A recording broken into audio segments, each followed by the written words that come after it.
Subscribe कीजिए loan deals channel को और बेल आइकन बटन को दबाना ना भूलिए ताकि लेटेस्ट वीडियो आपके पास सबसे पहले पहुंचे। Hey guys, welcome back to my channel loan deals.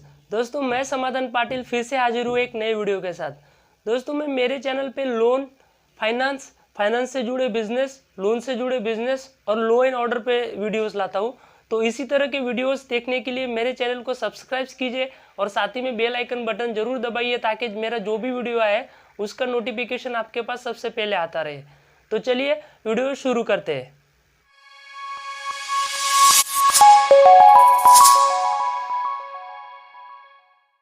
तो दोस्तों, आज हम बात करेंगे कि एक्सिस बैंक, एचडीएफसी बैंक और आईसीआईसीआई बैंक, इन तीनों बैंकों में होम लोन लेने के लिए क्या अंतर है और तीनों बैंकों में से कौन सी बैंक होम लोन लेने के लिए अच्छी है। तो दोस्तों, लगभग ये तीनों बैंक जो है सबसे अपने अपने लेवल पे बड़ी लेवल, मल्टीनेशनल लेवल पे काम कर रही है। तो हम सबसे पहले बात करेंगे rate of interest. Axis bank और एचडीएफसी बैंक और आईसीआईसीआई बैंक, तीनों बैंकों के रेट ऑफ इंटरेस्ट की बात करेंगे। तो दोस्तों, अगर तीनों बैंकों के रेट ऑफ इंटरेस्ट की बात करें तो तीनों के रेट ऑफ इंटरेस्ट लगभग सेम है। तीनों के रेट ऑफ इंटरेस्ट में ज़्यादा अंतर नहीं है। एक्सिस बैंक में अगर आप होम लोन के लिए आवेदन करते हो तो आपको 6.85 से लेके 10.30 तक के रेट ऑफ इंटरेस्ट पे होम लोन मिलता है। उसके बाद अगर एचडीएफसी बैंक में, एचडीएफसी की बैंक की बात करें तो वो 6.80 से लेके 8.20 तक के रेट ऑफ इंटरेस्ट में होम लोन देती है। वैसे ही आईसीआईसीआई बैंक की बात करेंगे तो वो 6.75 से लेके 8.0 तक रेट ऑफ इंटरेस्ट पे होम लोन देती है। तो इस तरह से अगर आप देखो ना दोस्तों, तो तीनों बैंकों में रेट ऑफ इंटरेस्ट में ज़्यादा खासा आपको डिफरेंस देखने को नहीं मिलेगा। खाली एक्सिस बैंक का जो रेट ऑफ इंटरेस्ट है वो मैक्सिमम 10.5% तक जाता है। लेकिन एक्सिस बैंक में उस तरह की पॉलिसी यानी उस तरह के पेपर चला जा सकते हैं। आगे हम बात करेंगे वो पॉलिसीज में, तब हम एक्सिस बैंक की पॉलिसीज के बारे में बात कर लेंगे। तो दोस्तों, इस तरह से आप देखो कि तीनों के रेट ऑफ इंटरेस्ट में ज़्यादा फर्क देखने को आपको नहीं मिलेगा। अगर टेन्योर की बात करें तो मिनिमम और मैक्सिमम, तो दोस्तों मिनिमम इसमें 15 साल के लिए आप रख सकते हो और मिनिमम तीनों बैंकों 30 साल तक के टेन्योर का आपको लाभ देती है, यानी कि तीनों बैंकों में 30 साल तक का टेन्योर आप रख सकते हो। लोन अमाउंट की बात करें तो तीनों बैंक 1 करोड़ रुपए तक के आपको लोन की राशि प्रदान कर सकते हैं। अगर आपके पेपर उस तरह से है तो आपको 1 CR तक के लोन अमाउंट ये तीनों बैंक आपको प्रोवाइड कर सकती है। प्रोसेसिंग फीस की बात करें तो एक्सिस बैंक जो है उसके 10,500 से लेके 0.50% तक की प्रोसेसिंग फी आपको देनी पड़ती है लोन अमाउंट की। यानी कि जब आप लॉगिन करते हो तो लॉगिन के लिए अलग हर एक बैंक की प्रोसेसिंग फी होती है। तो एक्सिस बैंक की 10,500 से लेके 0.50% तक की होती है। आईसीआईसीआई बैंक की 0.50% से लेके मतलब 0.50 लोन अमाउंट पे, यानी कि जो भी लोन अमाउंट होती है उस लोन अमाउंट की 0.50% की आपको प्रोसेसिंग फी देनी है। एचडीएफसी की बैंक की बात करें तो 3,000 से लेके 0.50 पैसे तक के लोन अमाउंट पे प्रोसेसिंग फी देनी होती है। तो अगर तीनों का कंपेयर करें आप, तो आपको सबसे कम प्रोसेसिंग फी एचडीएफसी बैंक में देनी होगी, क्योंकि वो अगर आपके पेपर जो है अच्छे है, प्रॉपर अच्छे है, सिबिल अच्छा है, तो आपको हो सकता है 3,000 रुपये तक के प्रोसेसिंग फी पे आपका एचडीएफसी आपको लोन देती है। तो इस तरह से इंटरेस्ट रेट, टेन्योर और प्रोसेसिंग फी की अगर हम बात करें तो इनमें आपको ज़्यादा डिफरेंस देखने को नहीं मिलेगा। तो अभी हम बात करेंगे पॉलिसीज़ की। तो किस तरह के पेपर एक्सिस बैंक में चलाए जा सकते हैं, किस तरह के पेपर एचडीएफसी बैंक में चलाए जा सकते हैं और किस तरह के पेपर आईसीआईसीआई बैंक में चलाए जा सकते हैं, और इनके कितने सिबिल स्कोर पे ये बैंक जो है आपको आसानी से लोन देती है। तो चलिए पॉलिसीज़ के बारे में जान लेते हैं। तो दोस्तों, अगर एक्सिस बैंक की बात कर ले, इनकम पेपर की बात कर ले, सबसे पहले हम इनकम पेपर की बात करते हैं। अगर मान लो आपको एक्सिस बैंक में लोन लेनी है तो इनकम पेपर में अगर आपके पास रिटर्न फाइल 3 साल की नहीं है और आपके पास 1 साल का रिटर्न फाइल है तो एक्सिस बैंक में आप 1 साल के रिटर्न फाइल पे लोन ले सकते हो।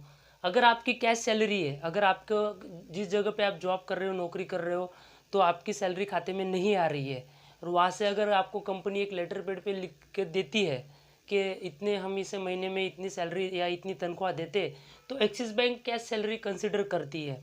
उसके अलावा विदाउट फॉर्म 16, यानी कि बहुत सारे ऐसी कंपनियां होती है जो सैलरी तो अकाउंट में देती है लेकिन फॉर्म 16 नहीं दे पाती।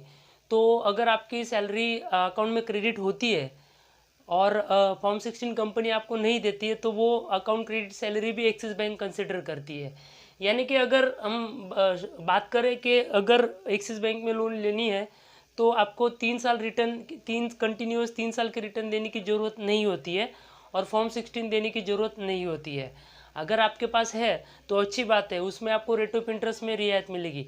लेकिन अगर इतने पेपर पे अगर आप एक्सिस बैंक में लोन लोगे तो आपको हो सकता है 10.5% तक का रेट ऑफ 10.5 या फिर 11% तक का रेट ऑफ इंटरेस्ट आ सकता है, लेकिन आपको होम लोन इन पेपरों पर मिल जाती है। अगर वही बात करें HDFC बैंक की, तो दोस्तों अगर HDFC बैंक की इनकम की पेपर की बात करें तो HDFC बैंक में लोन लेने के लिए आपको 3 साल के रिटर्न देने मैंडेटरी होंगे, अनिवार्य होंगे। 3 साल के रिटर्न होंगे तभी आप HDFC बैंक में आवेदन कर सकते हो।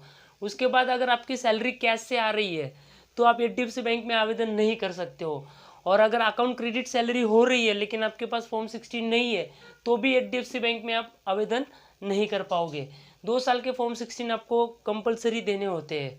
उसी तरह अगर ICICI बैंक की बात करें इनकम पेपर में तो उन्हें भी 3 साल के रिटर्न फाइल आपको देने अनिवार्य होते हैं और कैश सैलरी कंसिडर नहीं करती। ICICI बैंक भी कैश सैलरी कंसिडर नहीं करती और फॉर्म 16 2 साल के आपको देने अनिवार्य है अगर आप सैलरीड पर्सन हो।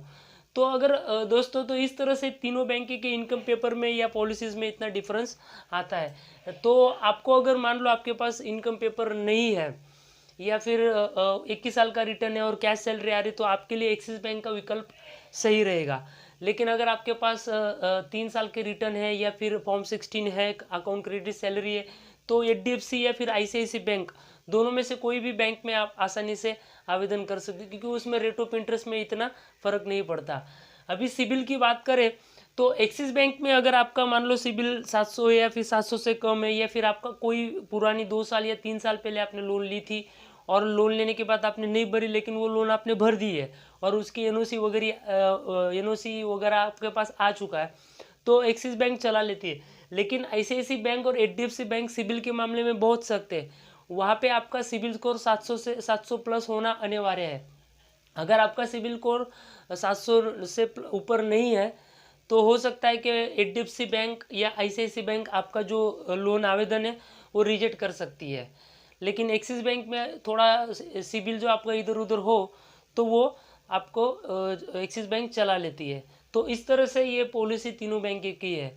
तो दोस्तों आखिर में मैं रिकमेंडेड करना चाहूँगा कि एक्सिस बैंक, HDFC बैंक या ICICI बैंक तीनों में से आप किस बैंक से लोन ले सकते हो। दोस्तों अगर आपके पास प्रॉपरली पेपर है 3 साल के तो तीनों में से कोई भी एक बैंक में आप लोन ले सकते हैं क्योंकि रेट ऑफ इंटरेस्ट में ज़्यादा इसमें डिफरेंस नहीं आ रहा है। लेकिन आपके पास 3 साल के रिटर्न नहीं है या कंपनी आपको फॉर्म 16 नहीं देती तो आपके लिए एक्सिस बैंक बेहतर रहेगी। तो दोस्तों उम्मीद करूंगा कि आपको मेरा वीडियो पसंद आया होगा। आखिर में कहना चाहूँगा कि होम लोन रिलेटेड आपको कोई भी इश्यू हो या आपके कहीं पे भी होम लोन अटकी हो या होम लोन आपको नहीं मिल पा रही हो तो आप मुझे कमेंट में लिख कर भेजिए। मैं आपके जो भी प्रॉब्लम होगा उसका सोल्यूशन आपको दूंगा। तो दोस्तों अभी के लिए इतना ही, फिर मिलेंगे नए वीडियो के साथ। तब तक के लिए धन्यवाद।